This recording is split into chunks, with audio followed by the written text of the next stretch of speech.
Hai teman-teman, saya Tia Swardiah Ayunartami sebagai pengolah data pengukuran dan pemetaan di kantor wilayah Badan Pertanahan Nasional Provinsi Sulawesi Barat. Pada kesempatan kali ini, saya akan menjelaskan secara ringkas tentang aneka. Apa sajakah itu aneka? Yang pertama adalah akuntabilitas, nasionalisme, etika publik, komitmen mutu, dan anti korupsi. Baiklah, untuk yang pertama, kita akan membahas tentang akuntabilitas. Biasanya, kita menganggap jika akuntabilitas sama dengan responsibilitas.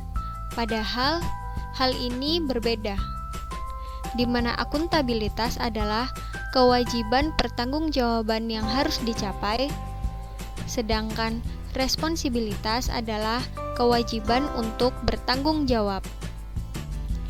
Akuntabilitas pada dasarnya merujuk pada kewajiban setiap individu, kelompok, atau institusi untuk memenuhi tanggung jawab yang menjadi amanahnya demi menjamin terwujudnya nilai-nilai publik. Lalu, apa sajakah nilai-nilai publik itu?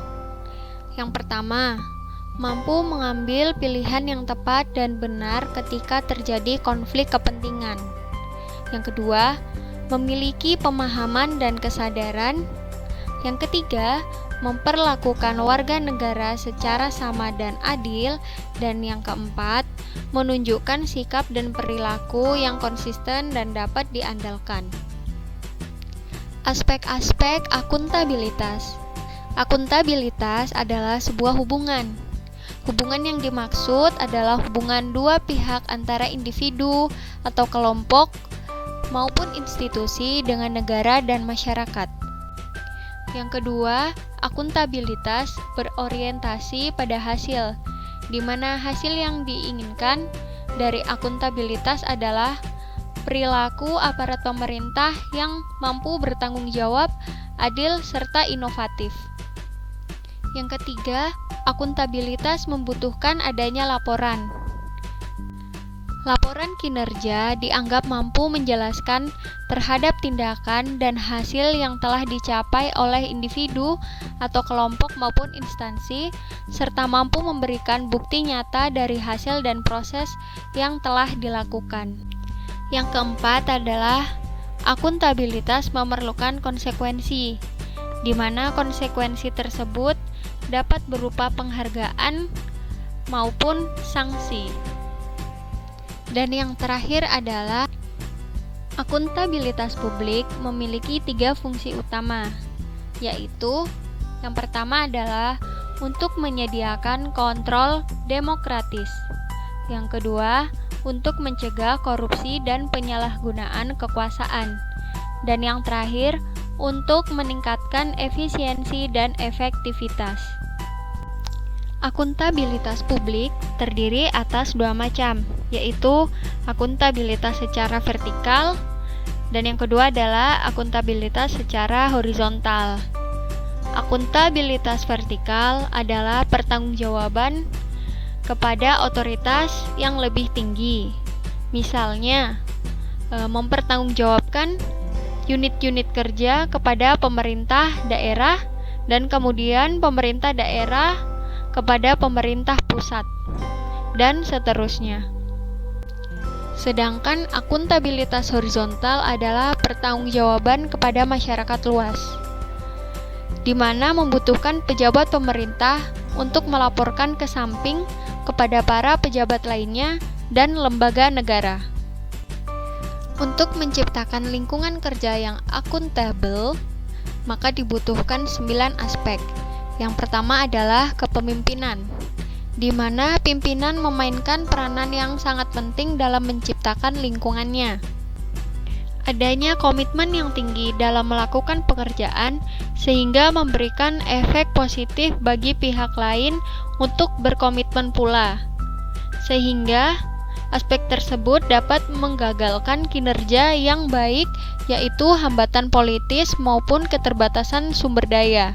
sehingga dengan adanya saran dan penilaian yang adil dan bijaksana dapat dijadikan sebagai solusi. Aspek yang kedua adalah transparansi, di mana sikap transparan ini dapat meningkatkan kepercayaan dan keyakinan kepada pimpinan atau kepada yang lainnya. Yang ketiga adalah integritas, di mana integritas menjadikan suatu kewajiban untuk menjunjung tinggi dan mematuhi semua hukum maupun peraturan yang berlaku, undang-undang, serta kebijakan. Yang keempat adalah tanggung jawab atau responsibilitas. Responsibilitas institusi dan responsibilitas perseorangan memberikan kewajiban bagi setiap individu dan lembaga bahwa akan ada konsekuensi dari setiap tindakan yang sudah dilakukan. Yang kelima adalah keadilan. Keadilan harus dipelihara dan diperlihatkan oleh pimpinan kepada lingkungan di organisasinya atau di lingkungan kerjanya. Yang keenam adalah rasa kepercayaan. Yang ketujuh, keseimbangan. Yang kedelapan adalah kejelasan. Dan yang terakhir adalah konsekuensi. Selanjutnya, kita akan membahas mengenai nasionalisme. Nasionalisme dapat diartikan sebagai sikap politik dari masyarakat suatu bangsa yang mempunyai kesamaan kebudayaan dan wilayah serta kesamaan cita-cita dan tujuan. Dengan demikian, masyarakat suatu bangsa tersebut merasakan adanya kesetiaan yang mendalam terhadap bangsa itu sendiri. Peranan Pancasila dalam menumbuhkan rasa nasionalisme bagi ASN. Dalam sila pertama, yaitu sebagai jati diri bangsa, diharapkan bangsa ini menjadi bangsa yang agamis. Dan hasil yang bisa dicapai adalah yang pertama, bisa membedakan baik dan buruk, dapat membedakan halal dan haram, serta bisa membedakan yang hak dan yang batil. Yang kedua adalah sebagai jati diri bangsa, diharapkan bangsa yang menghormati hak asasi manusia. Hasil yang ingin dicapai yaitu berlaku adil dan menghormati hak asasi orang lain. Sikap yang bisa dilakukan sehari-hari yaitu dengan bersikap toleran, tidak zalim, sopan santun, serta saling tolong-menolong. Nilai sila Pancasila yang ketiga, sebagai jati diri bangsa, diharapkan bangsa yang mencintai tanah air. Hasil yang ingin dicapai yaitu siap sedia membela negara, siap sedia membela kehormatan bangsa, serta menjaga kesatuan dan persatuan. Sikap yang bisa dilakukan di kehidupan sehari-hari yaitu bisa bersikap rukun dan damai, menjaga keutuhan bangsa, menjunjung tinggi kehormatan bangsa dan negara. Selanjutnya, nilai sila Pancasila yang keempat, yaitu sebagai jati diri bangsa, diharapkan bangsa yang demokratis. Hasil yang ingin dicapai yaitu tidak mau menangnya sendiri, tidak ngotot, tidak menghalalkan segala cara, tidak berbuat yang merugikan orang atau kelompok lain. Sikap yang bisa kita lakukan di kehidupan sehari-hari yaitu mau mendengar pendapat orang lain, siap menang tetapi juga siap kalah, sportif, selalu sesuai aturan, bertanggung jawab, tolong-menolong, serta tidak anarkis. Dan yang terakhir, nilai sila Pancasila yang kelima, yaitu sebagai jati diri bangsa, diharapkan bangsa yang menjunjung tinggi kebersamaan. Hasil yang ingin dicapai yaitu tidak mementingkan diri sendiri, kelompok atau golongan, memperhatikan nasib orang lain, gotong royong, ringan sama dijinjing, maupun berat sama dipikul. serta sikap perilaku yang bisa kita lakukan di kehidupan sehari-hari, yaitu tidak serakah, tepat waktu, mau bekerja keras, saling membantu, dan rajin menabung dan investasi.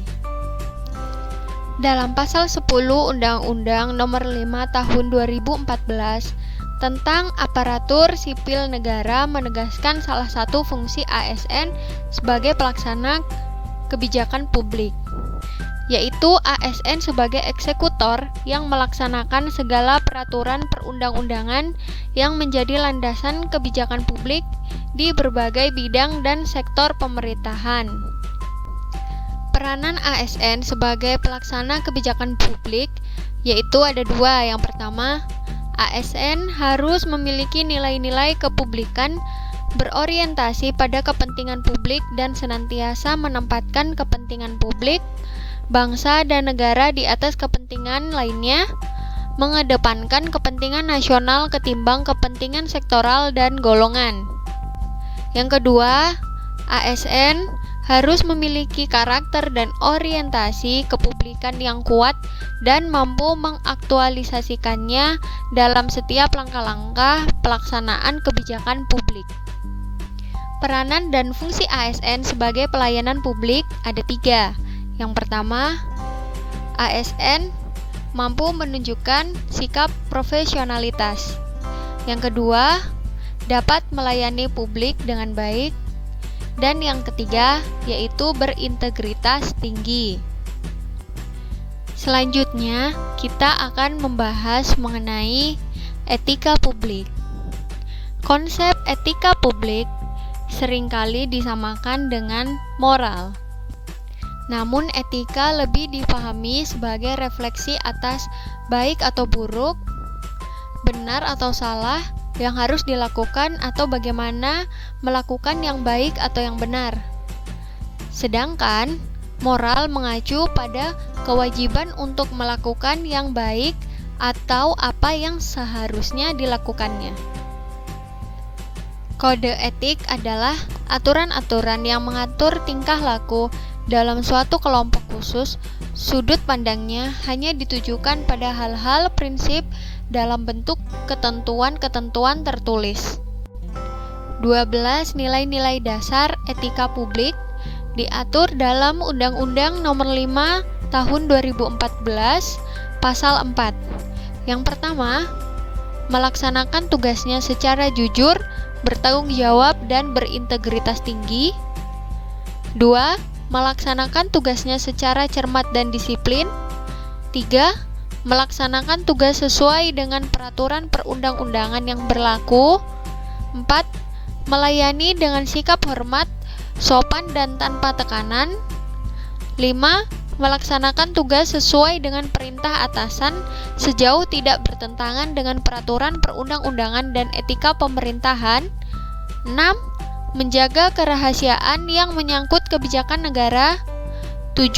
Menggunakan kekayaan dan barang milik negara secara bertanggung jawab, efektif, dan efisien. 8. Menjaga agar tidak terjadi konflik kepentingan-kepentingan dalam melaksanakan tugasnya. 9. Memberikan informasi secara benar dan tidak menyesatkan kepada pihak lain yang memerlukan informasi terkait kepentingan kedinasan. 10. Tidak menyalahgunakan informasi intern, tugas, status, kekuasaan, dan jabatannya untuk mendapat atau mencuri keuntungan atau manfaat bagi diri sendiri atau untuk orang lain. 11. Memegang teguh nilai dasar ASN dan selalu menjaga reputasi dan integritas ASN. Dan yang terakhir, melaksanakan ketentuan perundang-undangan mengenai disiplin pegawai ASN. Sebagai pelaksana kepentingan umum, para pejabat atau pegawai wajib mengutamakan aspirasi masyarakat dan peka terhadap kebutuhan-kebutuhan masyarakat. Dan sebagai manusia yang bermoral, pejabat dan pegawai harus memperlihatkan nilai-nilai etis di dalam bertindak dan berperilaku. Dengan kata lain, seorang pejabat atau pegawai pemerintah harus memiliki kewaspadaan profesional dan kewaspadaan spiritual. Kewaspadaan profesional dimaksudkan agar menaati kaidah-kaidah teknis dan peraturan-peraturan yang terkait dengan kedudukannya sebagai seorang pembuat keputusan.